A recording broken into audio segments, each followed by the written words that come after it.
नमस्ते दोस्तों, आज हम दुर्गा सप्तशती के पहले अध्याय का 5वां भाग कवर करेंगे। क्या शिव तक पहुंचने का मार्ग शक्ति है?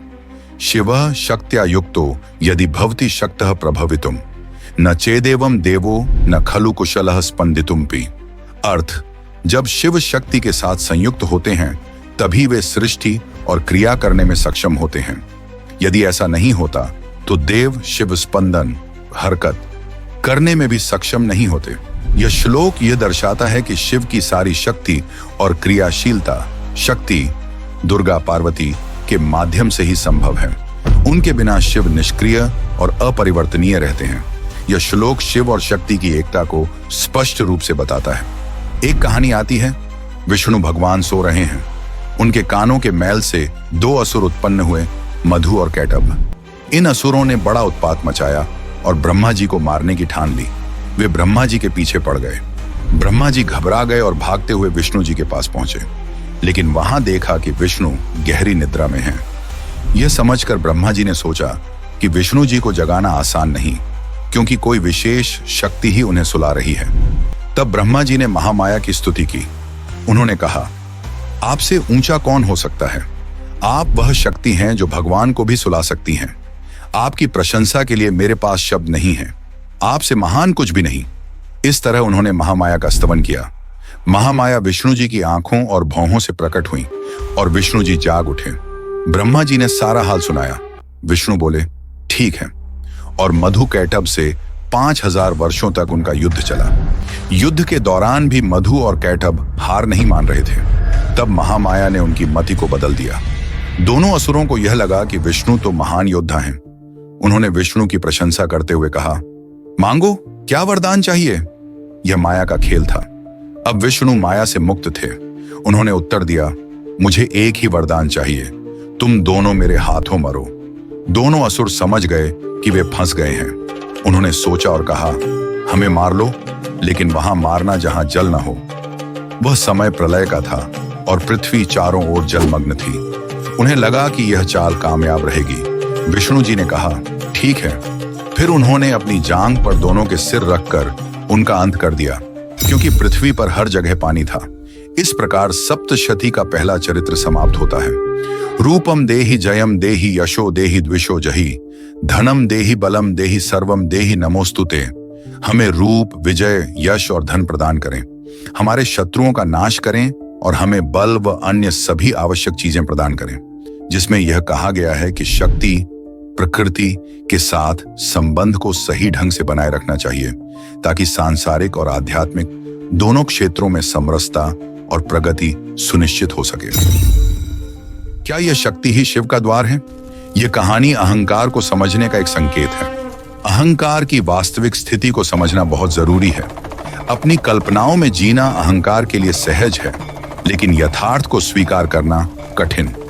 हमारी चेतना, हमारा अहंकार सब प्रकृति से उत्पन्न हुए हैं। तुम्हारे शरीर पर चोट लग जाए, विशेषकर मस्तिष्क पर, तो चेतना कहां जाती है? बुद्धि कहां जाती है? अहंकार और चेतना सब प्रकृति के अंग हैं। इसलिए यह समझना जरूरी है कि प्रकृति से अलग होकर कुछ भी संभव नहीं। मनुष्य को यह समझना होगा कि वह प्रकृति पुत्र है। शरीर मां है और चेतना पुरुष। शरीर वही मां है जिससे चेतना उठती है। यदि शरीर की अवहेलना करोगे तो किसी भी प्रकार की विजय प्राप्त नहीं कर सकते। शरीर को मां कहा जा सकता है और संसार को भी मां माना जा सकता है, क्योंकि शरीर भी तो मिट्टी से ही उठा है, संसार की मिट्टी से। इसलिए मनुष्य को अपनी स्थिति का भान रखना चाहिए। जो भी जीत हासिल करनी है वह इन सीमाओं के भीतर रहकर ही संभव है। यहां तक कि असीम को भी पाना है तो सीमाओं के मध्य रहकर अपनी स्थिति को ध्यान में रखते हुए ही पाना होगा। कल्पना मात्र से यह संभव नहीं है कि मैं असीम हूं। नहीं, तुम असीम नहीं हो। अपना यथार्थ मत भूलो। सत्य तक पहुंचने के लिए सबसे पहले अपने तथ्यों को जानना होगा। अगर तुम्हें अपने तथ्य ही नहीं पता तो तुम सत्य तक कैसे पहुंचोगे? तथ्य यानी प्रकृति।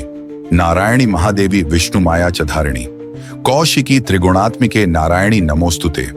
नारायणी को नमन, जो महान देवी विष्णु की माया को धारण करने वाली और प्रकृति के 3 गुणों सत्व, रज, तम की अभिव्यक्ति है। यह श्लोक सीधे उस विचार से जुड़ता है जिसमें शक्ति को माया की अधिष्ठात्री और सभी सृष्टियों की जननी के रूप में वर्णित किया गया है। हम अक्सर कल्पना में जीते हैं, कल्पना यानी विकृति, पर प्रकृति तुम्हें सत्य तक पहुंचा सकती है। मैंने पहले भी कहा है, facts are the door to truth. तथ्य सत्य का द्वार है। यही बात यहां है कि शक्ति ही शिव का द्वार है, प्रकृति परमात्मा का द्वार है। जो तथ्यों में नहीं जी सकता वह सत्य तक कैसे पहुंचेगा? और पहला तथ्य यह है कि तुम्हारी चेतना जो मुक्ति का साधन है वही प्रकृति से जन्मी है। कबीर कहते हैं, नए हरवा हमको न भावे। पर यह भी समझो कि मायका यही है, तुम्हारी चेतना का जन्म यही हुआ है। यह सांसारिक है। हाँ, यह सच है कि यहाँ कई तरह के बंधन प्रतीत होते हैं, इसलिए यह अच्छा नहीं लगता। सृष्टि स्थिति विनाशाणाम शक्ति भूते सनातनी गुणाश्रय गुणमय नारायणी नमोस्तुते। नारायणी को नमन, जो सृष्टि पालन और विनाश के पीछे की शाश्वत शक्ति है। आप सभी गुणों का सार हैं और सभी कर्मों का आधार। यह श्लोक यह दर्शाता है कि शक्ति नारायणी संपूर्ण ब्रह्मांड का मूल आधार है। जैसे आपके स्क्रिप्ट में शक्ति को मां और प्रकृति के भीतर सभी प्रक्रियाओं को सक्षम करने वाली शक्ति के रूप में वर्णित किया गया है। साईं की नगरी, कबीर कहते हैं, साईं की नगरी परम अति सुंदर। वहां पहुंचना है, यह सत्य है, लेकिन यह भी सत्य है कि तुम्हारी डोली मायके से ही उठनी है। मायके से भाग जाओगे तो डोली कैसे उठेगी? मायके में ही लड़ बैठोगे तो ब्याह कैसे होगा? यदि डोली उठवाना तुम्हारा लक्ष्य है तो मायके में मर्यादा से रहना सीखो। तुम्हारे सांसारिक माता पिता जो प्रकृति और संसार हैं, उनके साथ सम्यक संबंध बनाए बिना तुम्हारी डोली कभी नहीं उठेगी। साथ ही अगर तुम मायके में ही लिप्त हो गए, इसे ही सब कुछ मान बैठे, तो साईं की नगरी कैसे जाओगे? मायके में भी रहना है, लेकिन वहां तक पहुंचना भी है। मायके और साईं का संबंध, जो अपने साईं, अपने सत्य, अपने परमात्मा से प्रेम करते हैं, वे इस सांसारिक लोक, इस मायके में सही संबंध बनाए रखते हैं। उन्हें पता होता है कि अगर यहां सब ठीक नहीं रहा तो वहां पहुंचने में देर हो जाएगी। इसलिए यदि तुम्हें साईं की नगरी पहुंचना है तो यहां मायके में अपने संबंध सम्यक रखो। यह तुम्हारी यात्रा को सहज और सार्थक बनाएगा। शरणागत दीनार्थ परित्राण परायणे सर्वस्यार्ति हरे देवी नारायणी नमोस्तुते। नारायणी को नमन, जो पीड़ित और असहाय की रक्षा करती हैं और सभी कष्टों का निवारण करती हैं। यह विचार इस बात से मेल खाता है कि शक्ति मुक्ति का द्वार है, जो सांसारिक सीमाओं में रहते हुए भी उन्हें पार करने के लिए आवश्यक सहारा प्रदान करती है। शरणम व्रजमहे त्वां देवी विश्वार्थ साधिकाम रक्ष त्वम नो महादेवी विश्वमातर नमोस्तुते। हम आपकी शरण में आते हैं, हे देवी, जो ब्रह्मांड के उद्देश्य को पूरा करती हैं। हमारी रक्षा करें, हे महादेवी, विश्व की माता, हम आपको नमन करते हैं। यह श्लोक शक्ति, प्रकृति को माता के रूप में स्वीकार करने का प्रतिबिंब है, जो पोषण और रक्षा करती है और आध्यात्मिक उन्नति की शुरुआत का स्रोत है।